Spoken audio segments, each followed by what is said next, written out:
Welcome back to the Frenzy. Joining us tonight, Tri-County head coach Tyler Shear. Coach, congratulations on the win. Thanks for joining us. You mentioned it off air. You outscored Frontier in the second and third quarter, 47-13. Just what worked for you guys? Well, I thought we were a little bit sharper in the middle quarters as far as passing the ball. I thought Frontier, give them some credit, really played well in the first quarter in particularly, and did some things to kind of create some deflections. And it just kind of had to remind our guys that, you have to be sharp, and we moved the ball better in the middle quarters and really got out in transition and got some easy baskets. Now, a lot of players say that they take every game, one game at a time. What do you tell your players going into each game?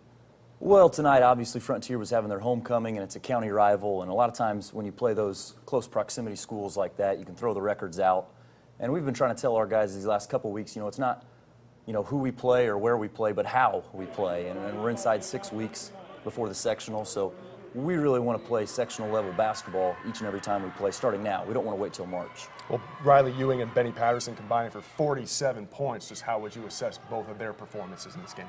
Obviously we have some really talented guards, and I thought they were the recipients of some really good ball movement tonight. I thought we really shared the basketball, and it's such a nice team effort when the ball's moving around the perimeter like that. And Riley really did a nice job crashing the offensive boards, as well as Benny, and getting some easy putbacks and some baskets in transition.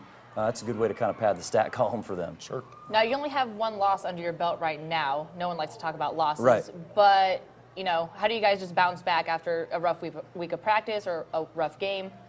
Right. That's a really good question. We just try to always keep our guys focused on moving forward and trying to get ready for the tournament in March. And obviously we have some regular season games. Some are bigger than others, and we have our conference tournament coming up next week. But big picture, we just want to be out working those sectional opponents each time we practice and each time we play, so that we can play, a high level of basketball when we need to. She asked you about it. Just one loss this season. That comes to Twin Lakes, who's a very good ball club. Absolutely. What's been the biggest challenge for you this season, Tyler? That's a really good question, Andrew. I think defensively is something where we got to continue to work on and get better each and every game. I thought Twin Lakes did a nice job of really, with some team quickness, they were able to match our quickness and did some nice jobs on the boards and rebounding in that particular matchup. And those are things, rebounding and defense, that we stress every day in practice, and those will be areas that we try to clean up as we move forward. Well, best of luck moving forward tomorrow against Covenant Christian, and we'll obviously be keeping our eyes on you come sectional play, so best of luck. Thanks, appreciate it. You're very welcome. Make sure to check out our website, WLFI.com, and click on the sports tab for all highlights from tonight's games. Have a great night. We'll see you next week.